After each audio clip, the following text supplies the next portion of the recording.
గానే మనస్ఫూర్తిగా ఇంత అభివృద్ధి సాధించాం. ఈ రోజున నిన్న చాలా కలిసివేసింది నాకు. అంటే ఎందుకు చెప్తున్నాను ఇదంటే, జవాబుదారీతనం. నేను ఓట్లు అడిగినప్పుడు మిమ్మల్ని నేను అకౌంటబిలిటీ చూపిస్తానని చెప్పాను. జవాబుదారీతనం, ప్రతిదానికి బాధ్యత తీసుకుంటామని.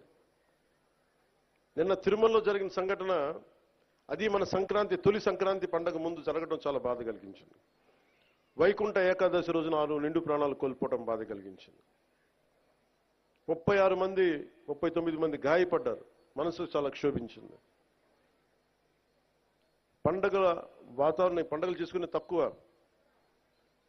కానీ సంక్రాంతి నాకు ఎదురు చూసేది మన గోమాతల్ని పూజ చేయడానికి. కనుమ రోజు ఎదురు చూస్తాను నేను, వాటి పూజ చేయడానికి కోసం ఎదురు చూస్తూ ఉంటాను. అలాంటి పరిస్థితుల్లో ఈ సంఘటన జరగటం, చాలా ఉత్సాహంగా జరుపుకునే పండుగ నాకు వ్యక్తిగతంగా, ఈ గోమాత కోసం చేసే పండుగలు కాబట్టి నాకు నేను చాలా బాధ కలిగింది. నేను వెళ్ళి పరామర్శించవచ్చు, వచ్చేయచ్చు. మీరందరూ ఎన్డీఏకి, చంద్రబాబు గారి నాయకత్వంలో మీరు నమ్మి ఓట్లు వేశారు. బాధ్యత వచ్చినప్పుడు ఎవరి మీద నెట్టలేదు. మీ వల్ల జరిగింది, మా వల్ల జరిగింది అని. తప్పు ఎవరి వల్ల జరిగినా మేమందరం ప్రభుత్వంలో భాగస్వామ్యం కాబట్టి మనస్ఫూర్తిగా నిన్న దేశాన్ని క్షమాపణలు అడిగాను జరిగిన తప్పుకి.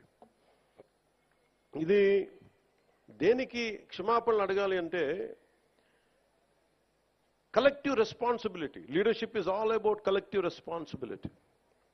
పంచాయతీరాజ్లో తప్పులు జరిగితే అది మా అందరి సమిష్టి బాధ్యత. నా దగ్గర నుంచి ఆఖరిగా ఉండే మన గ్రామాల్లో ఉండే వరకు, ఫీల్డ్ అసిస్టెంట్ వరకు తప్పుది. ఎవరు తప్పు చేసినా బాధ్యత తీసుకోవాలి. ఈ సంక్రాంతి సీజన్ మనకి రాబోతున్నది. కొంత మనసు కావాలి. కొంత ఏం మాట్లాడాలి, ఒకటి నేను చెప్పాను, ఇవన్నీ చేశాను. కానీ ప్రతిసారి నిన్న ముఖ్యంగా యువతకి నా విన్నపం, నా విజ్ఞాపన, ఎక్కడ ఎలా స్పందించాలి అనేది మీరు చాలా ఆలోచించాలి. చావు సమయంలో కూడా, ప్రమాదమైన సమయాల్లో కూడా నేను వస్తే సినిమా పేర్లు కానీ, కేరింతలు కానీ, ఒకళ్ళు చావుకి వెళ్ళాం మనం, ఒకళ్ళు దెబ్బలు తిన్నారు, చనిపోయారు. ఇలాంటి సమయంలో కూడా మనం కూర్చొని కేరింతలు, అరుపులతో ఉంటే భావ్యమా లేదా అనేది ప్రతి ఒక్కరు ఆలోచించాలి. పోలీసుకి కొన్నిసార్లు సహకరించాలి మీరు. అంటే ఎవరి బాధ్యత కనుక వాళ్ళు సభ్యంగా నిర్వర్తిస్తే ఒత్తిడి తగ్గుద్ది. నేను చూడండి, తిరుపతిలో ప్రతి ఒక్క వ్యక్తి కనుక వాడి బాధ్యత నిర్వర్తించుంటే సరిగ్గా, ఇంతమంది మంత్రులు వెళ్లాల్సిన పరిస్థితి ఉండేది కాదు. ముఖ్యమంత్రి రావాల్సిన పరిస్థితి ఉండేది కాదు. నేను వెళ్లాల్సిన పరిస్థితి ఉండేది కాదు. ఎంటైర్ క్యాబినెట్ ఉండాల్సిన పరిస్థితి ఉండేది కాదు. దానికి అదనంగా పోలీసులందరికీ ఒత్తిడి, డిఎస్పీలకి, ఎస్పీలకి అందరికీ ఒత్తిడి. అంటే ఒక్క చిన్నపాటి ఏరియాలో ఒకళ్ళు చేసిన తప్పుకి మొత్తం సమిష్టిగా జిల్లా పోలీస్ యంత్రాంగం, ఎస్పీ గారితో సహా దాన్ని ఫలితం అనిపించాల్సి వచ్చింది. నాకు ప్రత్యక్షంగా దానికి సంబంధం లేకపోయినా నేను దాంట్లో ప్రభుత్వంలో బాధ్యత కాబట్టి సనాతన ధర్మాన్ని పాటించే హిందువులందరినీ నేను క్షమాపణ అడిగాను. అంటే ఇది ప్రతి ఒక్కరూ బాధ్యత నిర్వర్తించాలి. కేవలం నాయకులకి ఓట్లేస్తే సరిపోదు. ప్రతి ఒక్క ప్రజాప్రతినిధి కానీ, అధికారి కానీ, ఉద్యోగి కానీ ఎవరి బాధ్యతలు వాళ్ళు నిర్వర్తించాలి. లేకపోతే మటుకు ఇలాంటి దుర్ఘటనలే వస్తాయి. అభివృద్ధి ముందుకెళ్తాం. అలాగే గత ప్రభుత్వంలో అలవాటైపోయి కొంతమంది, ప్రత్యేకించి కొంతమంది అధికారులకి పనిచేయడం మానేశారు.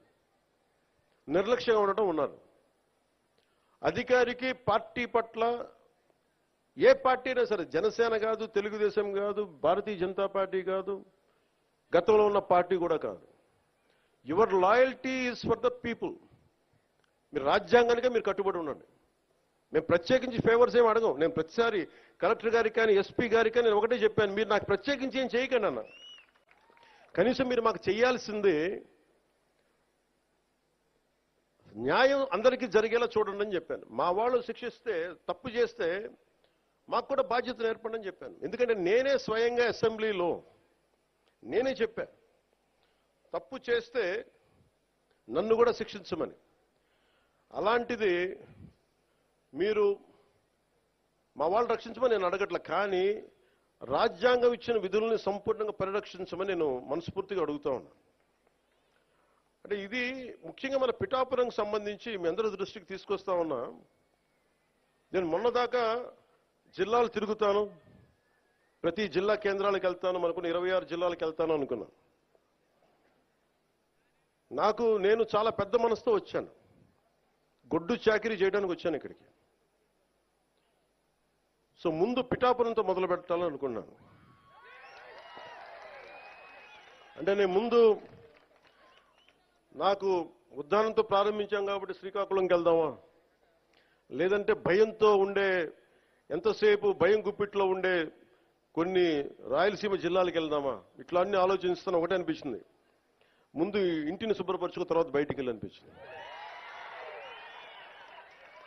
అందుకని నేను నాకున్న స్థలంలోనే ఇక్కడ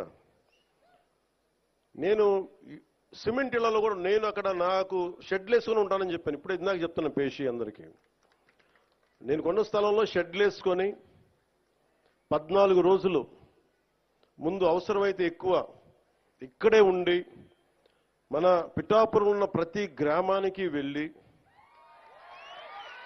మన 53, 54 గ్రామాలు ప్రతి మండలం నేను వచ్చి స్వయంగా నాకు ప్రతి ఒక్కరు తెలియాలి.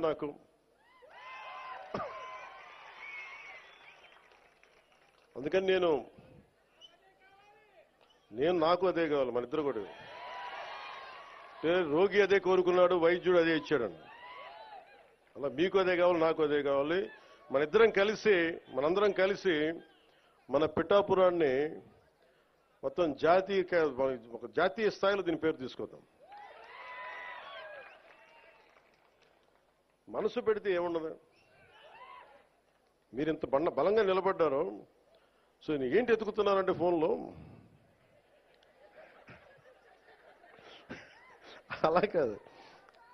నాకు పిఠాపురం నుంచి చాలా కంప్లైంట్స్ వచ్చినాయి,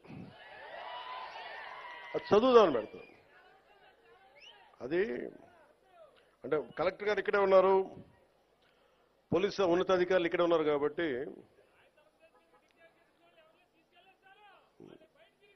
అలా కొన్ని బయట మాట్లాడుకున్నా అంటే కొన్ని లోపల మాట్లాడుకునే ఉంటాయి. కొన్ని ఇంటి సమస్య ఇంట్లో ఇళ్లలోనే మాట్లాడుకుందాం. అంటే పిఠాపురం పట్టణంలో కొంత ఎస్పీ గారి దృష్టికి తీసుకొస్తా ఉన్నా, కొంత ఉదాసీనంగా ఉన్నారు మన పోలీస్ వ్యవస్థ అని చెప్తా ఉన్నారు. ఒకసారి మీరు చేయండి, ఎందుకంటే చిల్లర దొంగతనాలు పెరుగుతూ ఉన్నాయి. గంజాయికి అలవాటు పడ్డ కుర్రాళ్ళు 100-500 లాక్కొని పోతా ఉన్నారు. దొంగతనం చిన్నదే కావచ్చేమో కానీ ఊళ్ళల్లో నోటి మాట ద్వారా దొంగతనాలు పెరిగాయి అనేది మొదలైతే పవన్ కళ్యాణ్ వచ్చి దొంగతనాలు పెరిగినాయంటే చాలా దరిద్రంగా ఉంటుంది.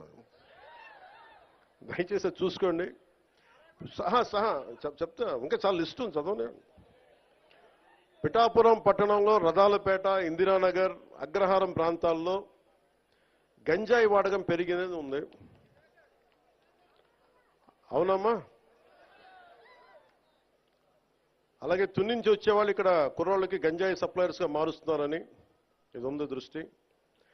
అలాగే మొన్న ఎస్సీ బాయ్స్ హాస్టల్లోకి వెళ్ళి కొంతమంది పిల్లల్ని కొట్టి 10-25 రూపాయలు లాక్కొని హాస్టల్లో వాళ్ళని డబ్బులు తీసుకున్నారని చెప్పారు.